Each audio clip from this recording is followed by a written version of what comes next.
Hello, everyone. It is a very exciting day here at the Moira Press. We are here with Ricky Williams, one of my favorite living astrologers. How's your day, Ricky? Oh, my day. I had a reading this morning. So I'm up, right? My mind is active and I'm in astrology mode. So it's a good day. Nice. You gave a reading. Yeah. hmm Nice. Yeah. Like that answers my question, which was, do you read charts professionally? I just used the term giving a reading, but most of my students they don't use that term around me. I don't love the term. The word I use is a conversation, you know. Because the conversation continues and it keeps on going, and the idea is whatever happens in the conversation, it's seeds, so hopefully they keep going and going and going. So yeah, I think of more of a conversation. I love that. Yeah, because the idea of a reading is kind of a misnomer. It's like you don't just read the chart. It's like you co-create, you kind of see information or data in a chart and then you co-create the future of that person's life or whatever happens. I like conversation. So let's start off just with people getting to know you just a little bit. What is your sun, moon, and rising? Yeah. All right, so my moon is in Cancer. I am a Virgo rising, and I'm a ninth house Gemini sun. Yeah. Am I allowed to talk about your chart on our show? Please, please, Okay. please, I insist. Okay, Insist. well, you do have a moon square Pluto, so I'm a little afraid of you. No, I'm not afraid of anything, but I do think a Cancer moon square Pluto is a more intense Cancer moon than we might see otherwise.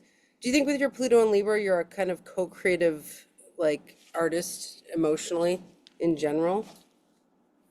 When I meet people who have the ability to go that deep, yes. Hmm. Yeah, that Yeah. kind of lends towards your conversation style of reading too. It's like not just a one-way kind of thing. So how long have you been an astrologer?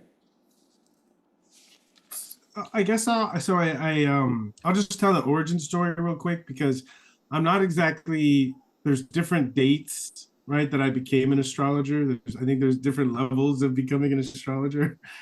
Um, and so I'd say the moment that the astrological impulse became conscious was about 20 years ago. It was about 20 years ago. And I was in Grass Valley, California, where I live, and I just walked away from my football career. I failed it for the fourth test for smoking, and then I thought maybe that's what I really want to be doing. And so I retired from football and I started traveling. And I ended up at a yoga ashram. And I walked in, and the woman came up to me, and someone told her I was a football player. So she asked, "Where's your Mars?" And I looked at her and I said, "I don't know what you're talking about." And she said, "Do you know what time you were?" And I said, "Yeah." So she said, "When you're done eating, come talk to me." So I finished eating. I went up to her office and she put my information in her computer. And we had the most amazing 3 hour conversation.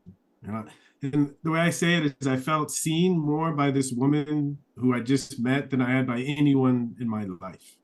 And so appreciating the Cancer moon, appreciating how good that felt, right? How nourishing that felt to be seen on such a deep level. I said, I asked her if she would teach me, and she started teaching me. And so I'm a fast learner, and so I picked up the rules pretty quickly. And so that's the first stage of becoming an astrologer, that I could put someone's information in a chart and start repeating what I read in the books. Okay, that was stage one. And I just kept doing that probably for 10 years, just doing that. And then finally I said, if I really want to do this, I feel like I need to find a teacher. And then I found a teacher and I started finding my own style, finding the way that the chart speaks to me. And I'd say that I started doing consultations the end of 2016. So I'd say that's when I really became an astrologer. Interesting. If there's like something between, you can look at a chart and then we also convey what we see in a chart, and those are actually two different acts of being an astrologer. And it sounds like you had the kind of 10 years in the looking phase, and then you started like the conveyance phase. Mhm. Yeah, I really like how you think about charts. Now we should tell the audience that you do have a Venus-Mars conjunction in Aries, which is so football player, don't you think? Yeah, conjunct the South Node. Yeah, and what's interesting is that's the story of the woman asking me, "Where's your Mars?" The whole theme of where of like what really hit me is there's a moment where she pointed out that again, I just met this woman, but she pointed out a habit, an unconscious habit of running towards stressful situations, you know? And when she pointed it out, I was like, I was like, oh yeah, I do that, you know? And in that moment, like I became conscious that if I ever wanted to, right, that I could run just as passionately towards peaceful situations, you know? And then I started running passionately towards yoga. Oh, that's interesting, and I think you know that Mars on the South Node could suggest that the football career is the first part of your life, and then the second part of your life is this more Venusian experience of you know finding peace, and you're very peaceful nowadays. It seems like I mean it probably depends on the transit, honestly, but you know you still are going to do the South Node. Like we never quit our South Node essentially, but Well, this is an interesting topic, right? Because if we're talking about peace, okay, peace, and to me, Venus is a planet of peace. So if we're talking about peace, and we're talking about peace for someone who has Venus and Taurus conjunct the Moon, trine Neptune, right? That's a different kind of peace than someone who has Venus and Aries conjunct Mars, right? Right. So something that to me might be the most peaceful thing in the world, okay? Right? You know, someone with Venus and Taurus conjunct the moon trine Neptune, right? It'd be completely totally stressful for them, you know? And so I think for me, in order to have a peaceful life, I need to surround myself with people who like it rough. yeah. That's so interesting. Yeah, because and you're one of those people whose North Node ruler tosses back to the South Node, so it's like you're kind of like going back to that kind of like. I like that you like it rough. I mean, I have a Sun square Mars, so don't be afraid of me, Ricky, because you know I can be kind of scary. So, but I'm not Uh-huh. afraid of you. Yeah. Mhm. And we actually have philosophically wrangled before, and one of the reasons I really want to make this show with you of all people is that I know if the going gets tough, like you'll give it to me straight as far as like what we're talking about. And I think some of the issues we're going to cover in our time together are rough issues. They're not necessarily, but we're going to find peace within this process, I think. So now tell me, have you ever been, what astrology conferences have you been to? I've been to I've been to Norway. Okay. Yeah. Have you ever spoken at a conference? I did. It was during COVID, so it was on Zoom. I think it was the same year that you did the remediation. Oh, It was that. I think it was that year. Yeah. okay, so you have spoken at a conference. Okay. Um, I'm just okay, this is just like the getting to know you phase here, but okay, so now I'm gonna move to some like more topical things. Okay, so it's like first of all, do you ever think of astrology as identity politics? If so, why or why not? What do you mean? Well, you know, we always think of like identity politics, like queer theory. I think maybe race theory, like critical race theory, comes under identity politics. And I think that's the politics, like how people identify. But don't you think astrology is Hmm. also kind of political because we're like telling people who they are, kind of, and then like letting them speak back to us? Yeah, this is a fascinating question, right? I think that it definitely should be, and I underline the word should. I'm should seeing, okay, that it should be more a part of it. 100%. And it's almost though sometimes I see it seems as if people use astrology to escape those realities. You Mm. know, to me, like it's the fact that it's not talked about more. You know, that that's what it seems like to me.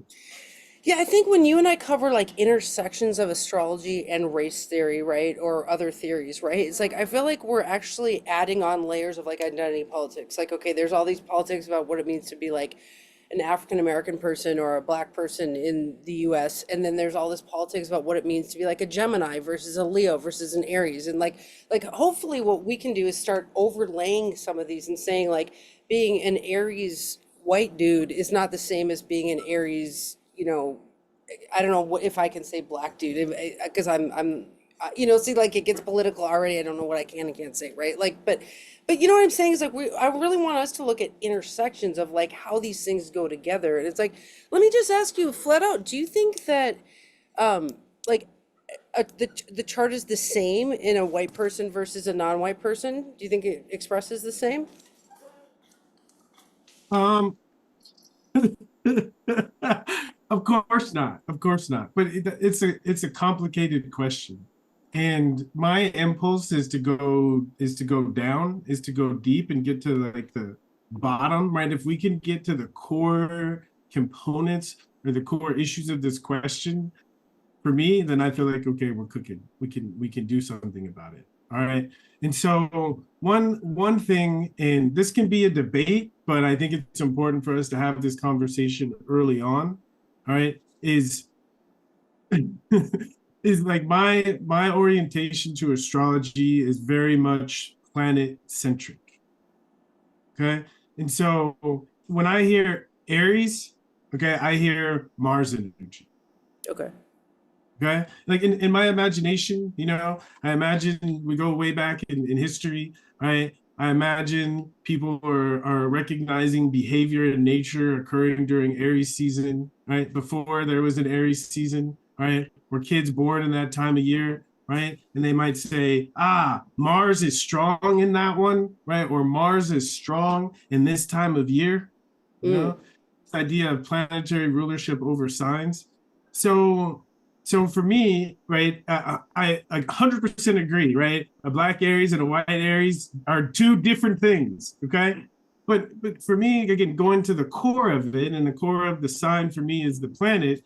I think of Mars energy expressing, right? So we get to the core of what is Mars energy, the aggressive urges, okay?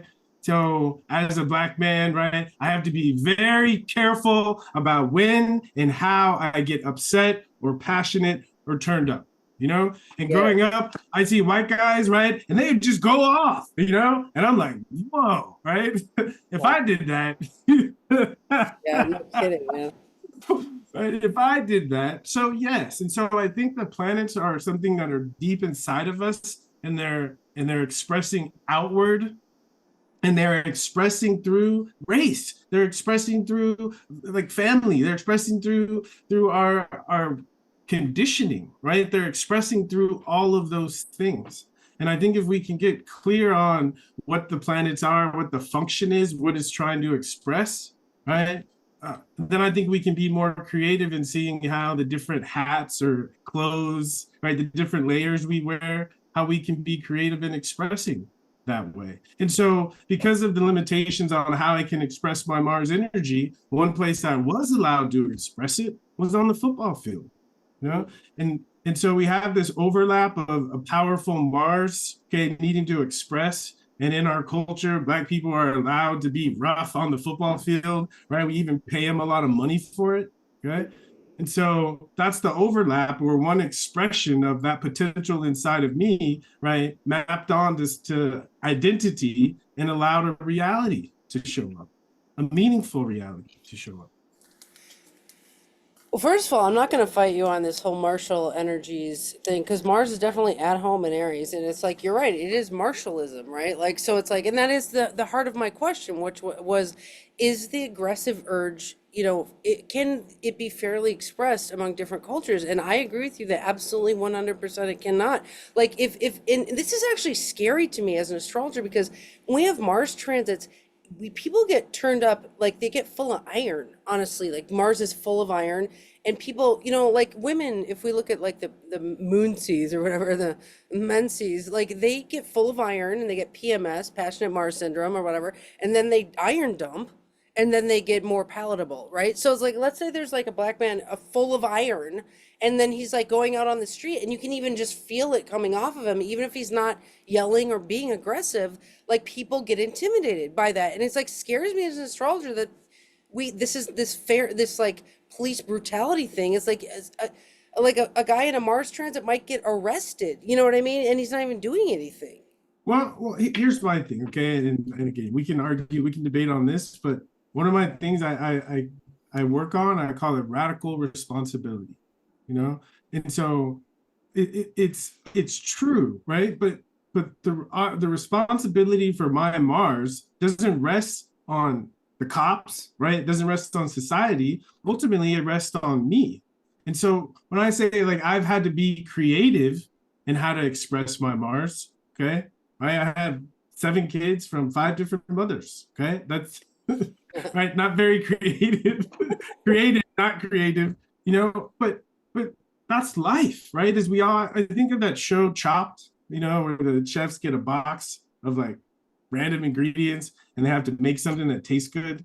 Mhm. I kind of think of the chart like that, right? The planets are our random ingredients, and we have to be creative and find out how to make something with them in the identity and the society and the culture and the milieu that we find ourselves. Mm. And this is why I love this type of astrology, because we're empowering people with the tools to be more creative with what they got. you Mhm. know Yeah.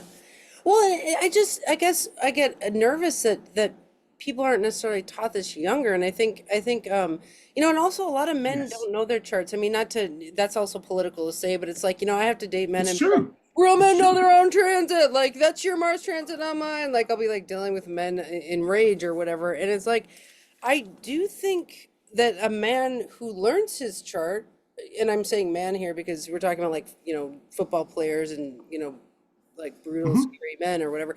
It's like, Hmm. if they don't know that the chart even exists, then I mean, I guess men get channeled into football or rap is another thing because that's a martial sign of Scorpio. A lot Yeah, of rappers are Scorpios, and I think in white culture that comes out as like metal music, and in black culture is like rap music. What do you think of that? that's beautiful, right? Even the watery nature of the Scorpio.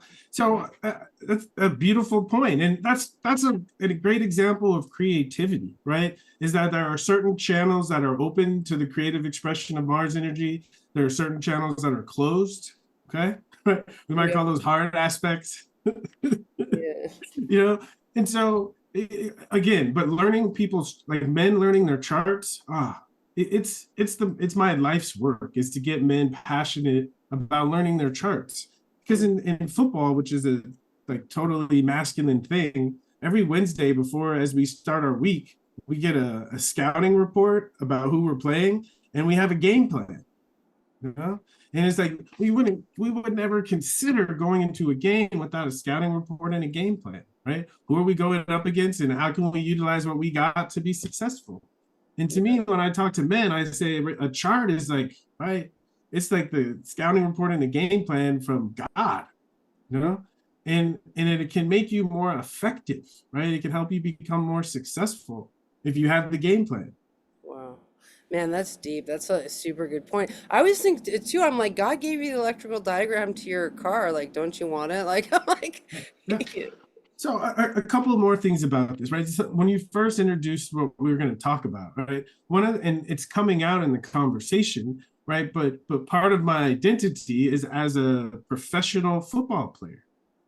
A professional football player. That's an elite group, but it's a powerful image, right? And I come into astrology looking at life through the lens of uh, being raised in Southern California, being an African American, being a professional football player, right? And so the way that, even what I just shared about the game plan, right? That's something that someone who hasn't been in an NFL system for 10 years would have no idea really even exists. But because I've had that unique experience, and the unique experiences of being African American and the things that I perceive, as I learn astrology, it's being filtered through all of those experiences. And and to me, like, this is so important, because this is I think what can make astrology so rich, right? Is that we have a lens to better understand ourselves, so we can be a clearer expression of who we are. mm. Yeah, I mean, I'm not going to disagree with you in any way because I think, having the map for the weather, even time, like it's like we say in astrology, what time is it? Is it time to rumble? Is it time to be peaceful? Like it's a different kind, it's a qualitative time. It's not like what time is it, 1 o'clock? It's like what time is it? And there's a different Greek word for that kind of time. And so I think it is like having a scouting report. I think that's a really astute point, is it is as important as something like that. And, making normalizing the fact that, people or men or anyone could have that report for their week, coming up. I mean, I think the more we can normalize that, the better, right? Like if we could add astrology into the identity political nature of just normalizing it to the point of things like race, class, gender, astrology, like if we could, maximize its potential and scholarship to the point where people respect it a little bit more, I think it could be more normalized and be everywhere. But I think what's necessary is this conversation because, when people do Aries, they get into a box, right? And again, some of our training allows expression in that box and some of it doesn't. The image I got for a campaign is how do you Aries? Where we're opening the box and we're allowing us to see how different cultures, different gender, right, different identities, right, how they express the aggressive urge. Because opening these conversations is opening the channels, where I think sometimes when we talk about Aries or Saturn, right, we don't open channels, we close channels instead of being curious about how these things express. Right. A good example, right? Something that's been coming across my desk a lot lately is, people in their Saturn return. So I've been kind of in Saturn, I've been in Saturn land, right? And it's that, this phrase came to me this week, right? Fine wine, right, ages in time. Right? And it's like shitty wine gets shittier, but fine wine, fine wine ages in time, right? And I think of an elder, right, in a positive sense.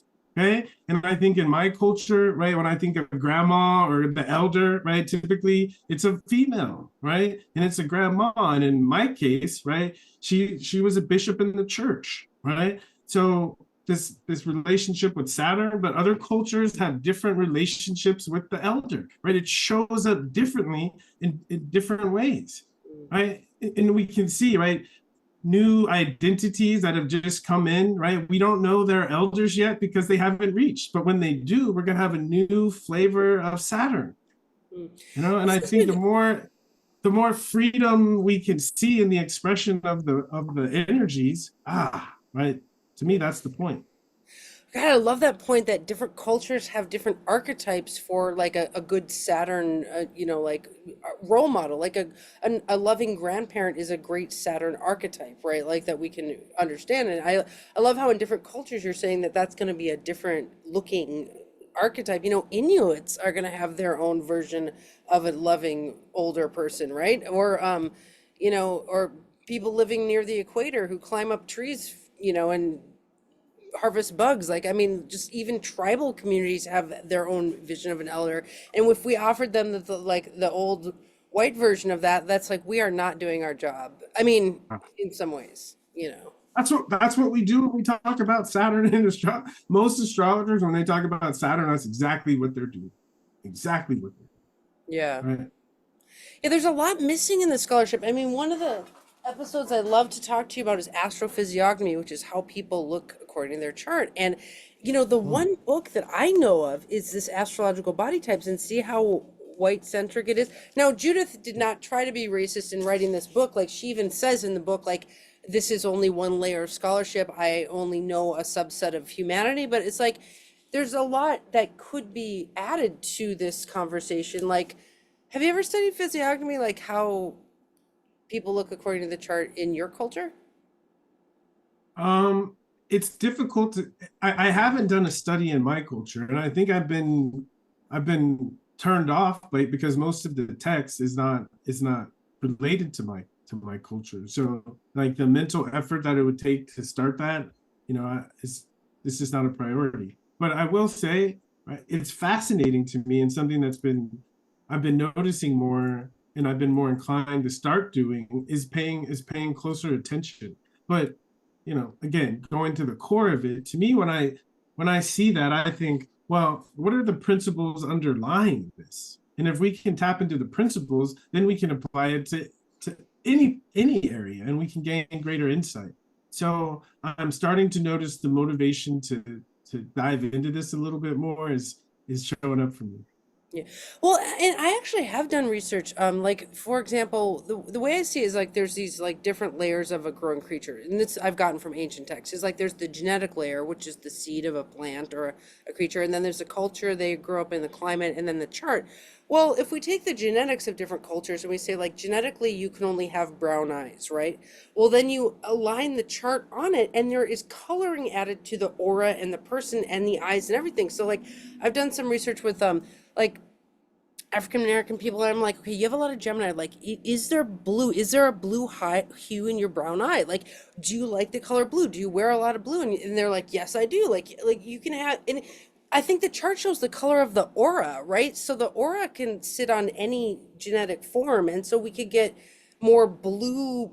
There are black people with blue eyes, aren't there?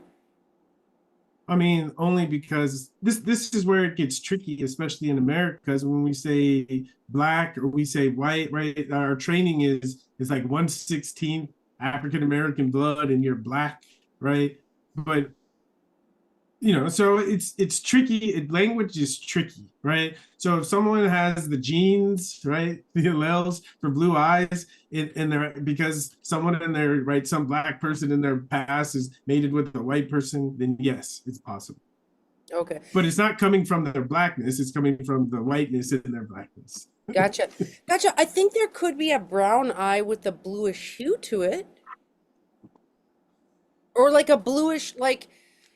Like what is there's like auric, it's like auric, you know what I mean? Like I think you could feel like, Well, but even this conversation is kind of shaded because if this science arose in Africa, right, they wouldn't be paying attention to the eyes. oh, interesting. What would they be paying attention to? Maybe bone structure more. My guess is bone structure. But it wouldn't be the eyes because there wouldn't really be any contrast to give any information for them to notice it. Interesting. Interesting. Yeah, that wouldn't be interesting to that, subset of humans. Like they would be like, no, let's look more at hand shape or like you're saying, or foot shape or clothing colors or, I mean, there's a lot that could be. I love that you wouldn't even research it the same way because different things are interesting. That's brilliant. Yeah. Okay. All right, now let's get deep here. Do you experience racism in astrology so far? Now I'm not trying to be mean by bringing this up, but I have to tell you historically why this is coming up is when I worked teaching astrology in Portland for 7 years, one of my co-teachers was studying racism in pagan communities. And so there was like a racism focus at the school. And I just, I didn't feel equipped to deal with that conversation because I'm white and I'm not a race theorist. Like I haven't studied in school and things like that. And so I just was thinking like, I want to open up that can of worms nowadays where I do run a school and say like, let's deconstruct this. Where is there racism in astrology? And number one, what can be done about it? Let's just uncover it. So what do you think? Well, they're okay. There's layers of racism, right? And if you're talking to a white person about racism, right, there's certain layers that they don't even know exist. Right. So if you're asking me, is there racism? There's racism everywhere, right? Even what we were just saying about looking at the eyes, right? So now we have to get a magnifying glass or a microscope to look at Black people's eyes instead of realizing if this, right? Why are we looking at their eyes, right? There's other things to look at. So that's why that level of racism, it's not even pathological, right? I think it's just being differentism, right? It's the otherism. Is there certain things that you can't appreciate because you haven't experienced? And if you can't appreciate something, then you can't truly value it the way that it needs to be. So there's going to be some level of racism that's there.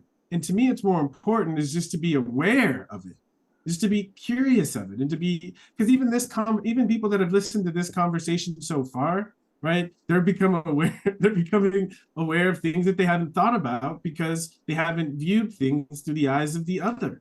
And so I think the only racism that's really harmful is the unwillingness to view things through the eyes of and whatever we're calling racism gets to the point where you keep yourself from being curious about another person's experience, then I think it becomes pathological.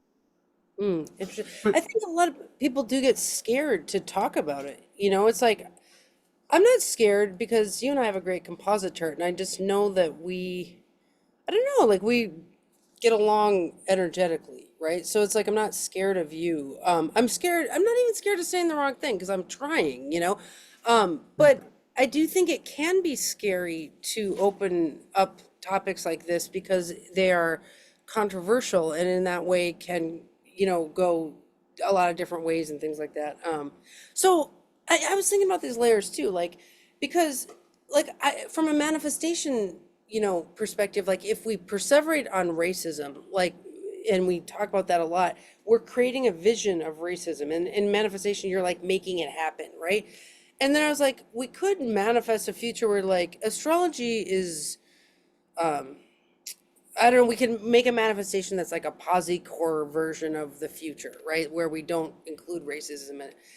But but then I was thinking there's systemic racism, right? Like critical race theory looks into, and I just ordered a book on it, so I haven't read a lot about it yet. But it's like it looks into like legal laws that are racist or like structural things that are racist. And it's like, are there structures in astrology that are not equal? hmm. Well, I feel like that relates to our earlier conversation.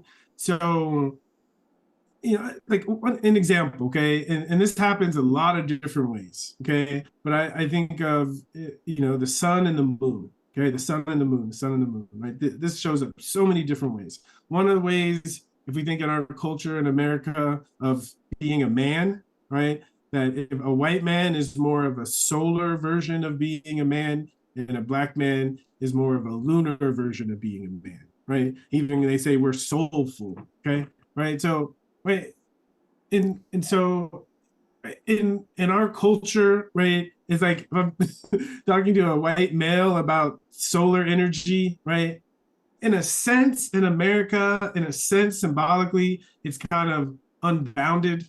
They can shine wherever they want, whenever they want, and it's gonna be fine. Again, I see white guys like yell at cops, and I'm like, whoa, Wow. right? But but in our culture, right, it's more important to have your moon active, to be sensitive to I better shut up or I could get killed, or I could get killed, or I better shut up or I won't get fed, or I better shut up or they won't pay attention to me, or I better dress a certain way, or they won't they won't respect me. So if we assume that the sun, right, is going to be the most powerful planet, right, and the way we talk about the sun and we're talking about a white person, it's not exactly the same because that sun is expressing through different constraints relative to the majority. Right? And again, I think that's going to happen. It's going to happen everywhere, right? And I even think of women, right? Oh, that's a huge one for me. Oftentimes if I'm doing a chart for a woman, I might say who has a powerful Mars, I might say you were born at a disadvantage, because who you really are, people are going to have a difficult time appreciating it from the outside, Mm, you know? yeah. And right, it's kind of the idea is the challenge of being able to express passion, right? At least, especially a woman born in the South, ooh, okay, you have to really, right, help them be creative in finding ways to express it in their environment. Just Mm, to Gemini here, jump back, is something about that I noticed. So I really look at and I try to ascertain in every chart that I look at what is the strongest planet. What is the strongest planet? Okay. And and if you look at the charts of the presidents where we have accurate birth data, a lot of them, the strongest planet or the sun is prominent in their chart. It's strong. Okay. Our first African American president, Obama, right? The moon is his strongest planet, and the sun is his weakest planet. mm. You know? Isn't he a son in So Leo? okay. So sun strength. It's a whole. We have to do a whole nother episode on solar strength. But solar strength, planetary strength in my system comes from house placement and aspects. Gotcha. Yeah. Okay, well, So okay, so you're I like your point here. You're saying that even the structures of males in these different cultures are different. Like there's a lunar and a solar version. I like that. I like that whole assessment. Honestly. Um, well, do you think we could look at numbers of like speakers in astrology? I mean, say like there's this many, white speakers at a conference and this many like African American speakers, and like that's systemically unbalanced or something like that. Yeah, well, I'd have to see the numbers on how many invites go out and how many invites are accepted. Yeah, that's a good point You because know? we don't know why the numbers are such. Yeah. Hmm. Like, I guess that begs the question, do you think that But African, well, oh, I think part of it though, right?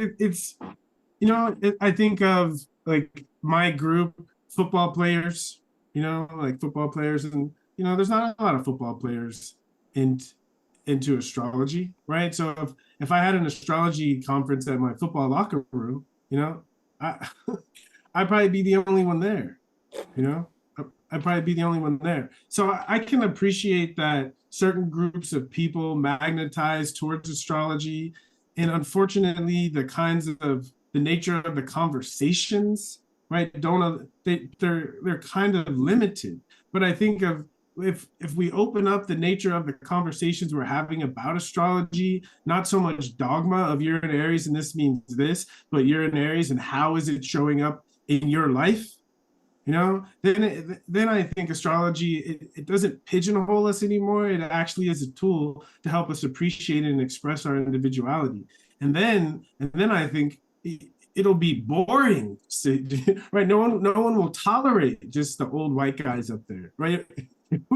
yeah, interesting. It'll fall flat, right? It won't be speaking to anyone in the crowd. Yeah, like you're being subversive even in your style of doing conversational astrology and saying you're having more of a conversation. That is subverting the old white dude's like style of doing readings or telling people I've heard of people like doing 2 hour readings where they just talk at their client. I'm like, I guess that's old guard behavior at this point. I think the Pluto and Libra generation is probably tearing that one down because that was more Pluto and Leo style. Like we're more like conversational, I think. Um, but yeah, that I have that question on my list of like, is African culture as into astrology as white culture? And if not, why not? I think, honestly, I think they're more so, especially men.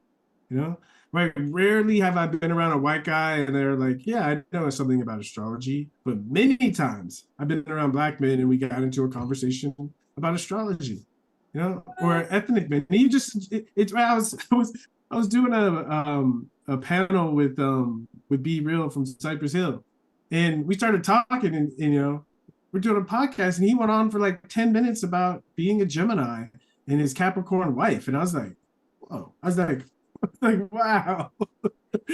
so so it is, but again, like the way that we do it, okay, and then we go into the conference and the way that it's done up there there's a disconnect.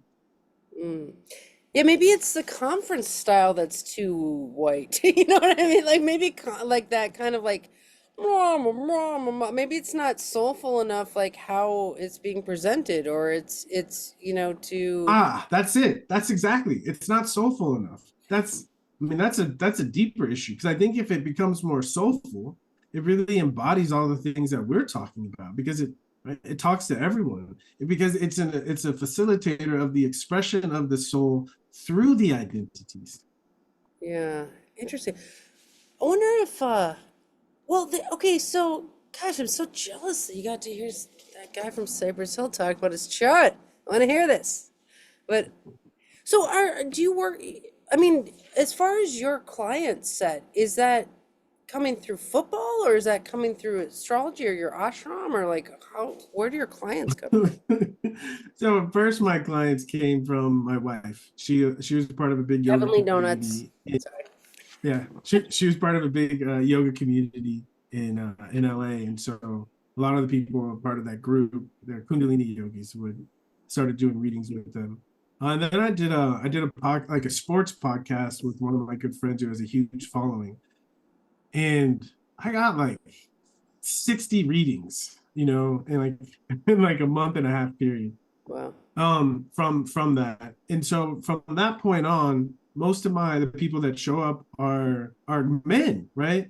Men that heard me say something and they were curious. So a lot of times those are the people I talk to, they don't know anything about astrology. I mean, some of them will go and listen to some of my Curious Questions podcasts and see how I do it conversationally, so they have some level of comfort with the way that I talk. But most of them have no idea. It's so I I had a funny story. It's a funny Jupiter conjunct my midheaven story, right? Yeah. If you'll tolerate it. Um, I so accept. so yeah, so I was doing a reading, I was talking to this guy, and afterwards he's like, so if I want to continue the conversation, he says, do I just use one of the paid links on your website? And I was like, paid links? Aren't all of them paid? And then I looked, and I had inadvertently put on my website complimentary reading. So, Oops. Jupiter conjunct Jupiter conjunct my midheaven. Okay. And like the second time I started to get like mad at myself, like, why did you do that? And then I looked at because I did like 5 of them, and I looked at the second person's chart, and I saw that they had the natal sun at 26 degrees Taurus. Okay. And natal Mars at 26 degrees Aquarius. Okay. All right. And I was like, okay. And I know that transiting Uranus, right, is activating this. And so I had this sense of this guy has no idea what's going on in his life. And he needs this conversation. He needs someone to just put words to what he's experiencing on the inside, And like the idea of charity, right? Like Jupiter, like the gift that we can offer people, it's like, it was powerful. Wow. Powerful. So that's what I get is guys, right, that are they must be ready to wake up if they're coming to me, because Yeah. my version is like, wake up. Wake Well, up. you are so powerful. I mean, I'm telling you, as far as like being an icon, just like I think there is something about heroic souls where it's like they can change the mind of even the most stubborn person, because it's like you're a hero to certain people, and it's like I think the more men who knew their charts, I really think this world would be a better place. I mean, Oh, oh, you know, I mean, 100%. Oh, go yeah. ahead. One of the closest men in my life knows his chart, and he's a tattoo artist, spiritual person. You know what I mean? Like, there are like super spiritual guys who are really fierce and know their charts, and they're amazing. But yeah, it's talk about identity politics. I'm like, so anyway, I think that's really powerful who you can reach, basically. Yeah. But I yeah, will you got say a though, chart flood after that video, didn't 60 charts is a chart flood, and it was those are, crazy. It was crazy. It yeah. was so crazy. Yeah. That happened to me after my Kepler talk on remediation. I got like 60 readings and I was like tired. Like I'd be like laying in bed at night thinking about my 3 readings the next day, like I had a day where I did 6. I did what? 6. Yeah. That's why you're a professional football player and I'm a Oh wimp. man. I think I capped That's my myself out at 2 a day. I was like, that's enough. intensity. I'm an intensity junkie. Oh, It's real. It's real. nice. I'll have to get out my Macho Man Randy Savage doll somewhere so I can be intense on you. Because I'm a tough Mars chick. You're talking about Mars in women. It's like I literally am a tough chick. And it's like Mhm, you have to find a way as a female with a strong Mars to still be mhm, palatable to men in some ways mhm. because it's Ooh, a thing. ooh. Okay, that's to me, that's what this conversation is really about. What you just said, okay? Because that's real, okay? Because right, there's different ways to go with that, right? A woman with the strong Mars, okay? Oh, palatable to men, or right again, men. The term that I use, men that like it rough, right? Then it's easy. Then it's easy to be palatable, right? Then they'll goad you when you're being soft.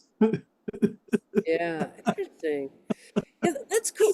That's really cool. I think I find myself when I get talk about identity politics, it's like I have to be around really big men because then I'm like a tiny baby and they're like, oh, cutie. But like if I'm around like the smaller variety, low Mars men or whatever, they just find me to be like way too much or whatever. And it's like, yeah, I like to be a tiny cutie, so but you are way too much for them, Right. for them, right? For Yeah. them. Yeah. Are you ever too much for people? I don't hang around people I'm too much for. No, thank you. Oh, that's good. That's good.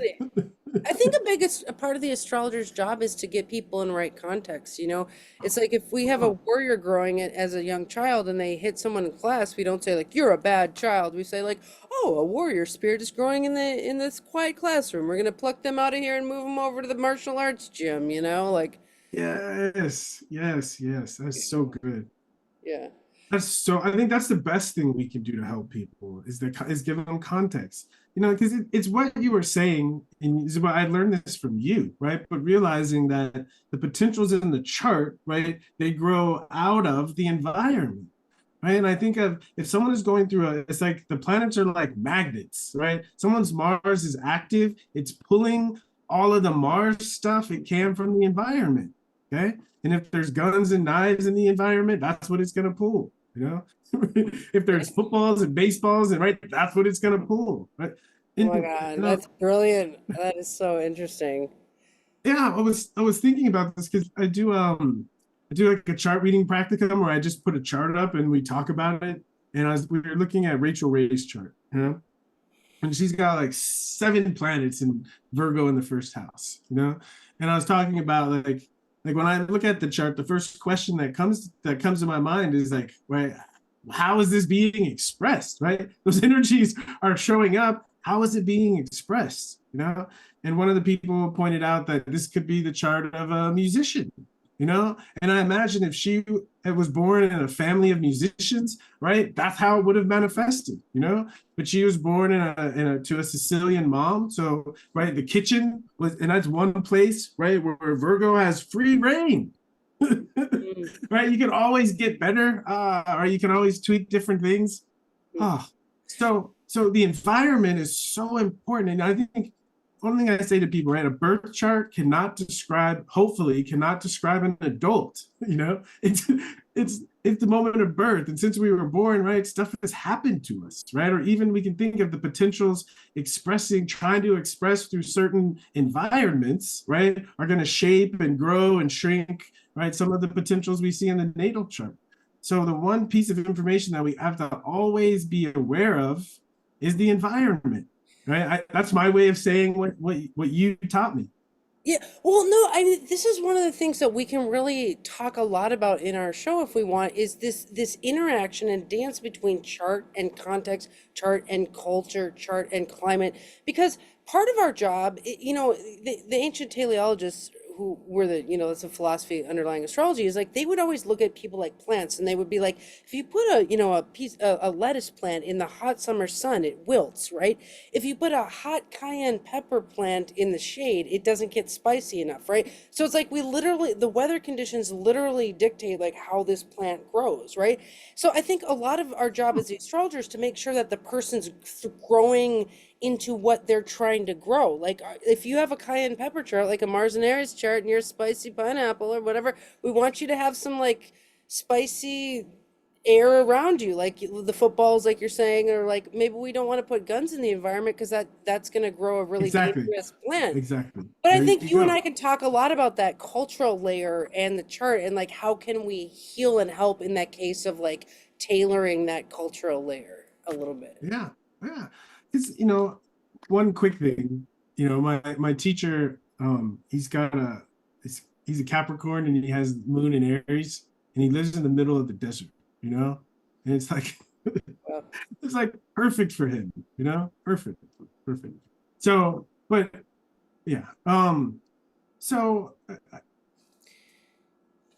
sorry, what was your question? well, okay, I didn't ask a question, but I will say like, I love that point where you're saying like Marshall charts will pull in the Marshall thing. So Yes. does that mean that do you not believe in guns being around because they can be a Mars used erroneously, or do you believe in guns? Here's how I would say it. Right.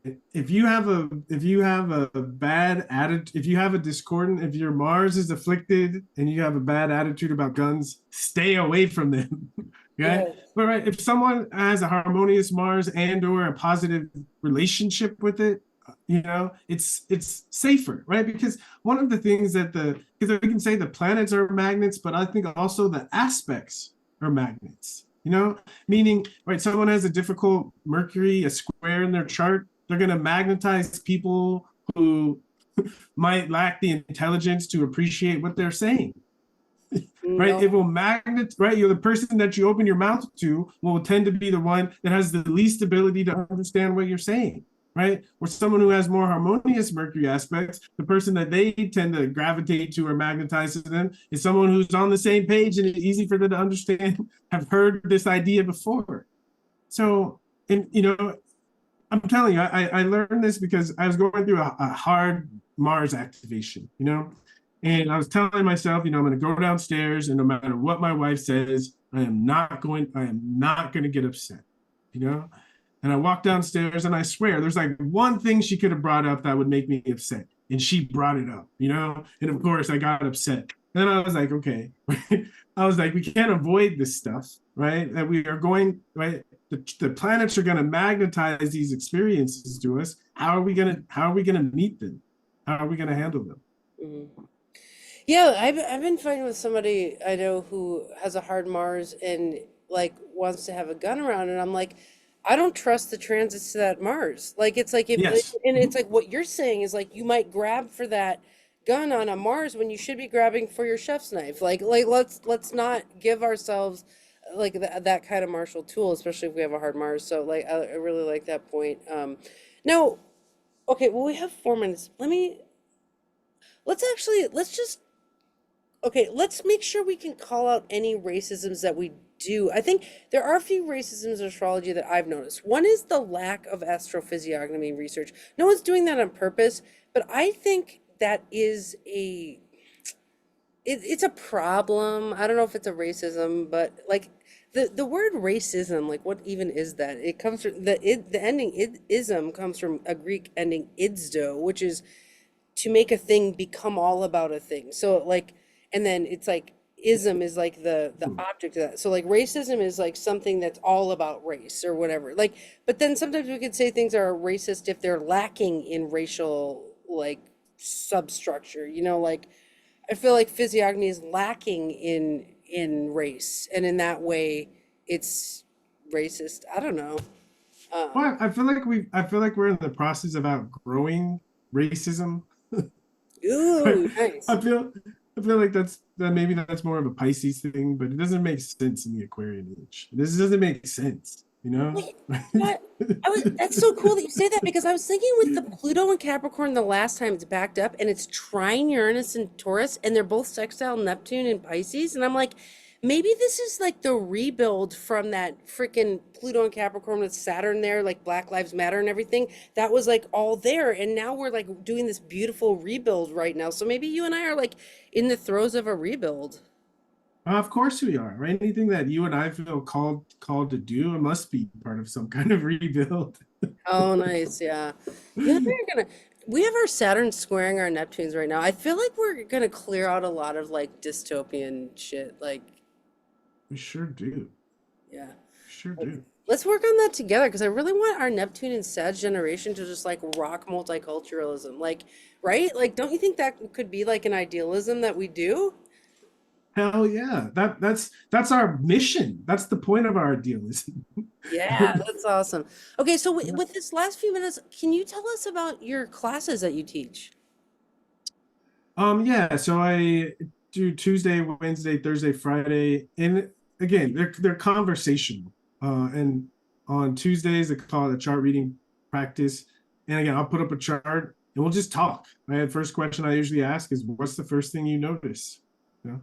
And then on Wednesdays, I do a transits and progressions. So really looking at how astrology works in time. And again, I throw up a chart and we try to figure out who is this and what was going on, and we talk through it.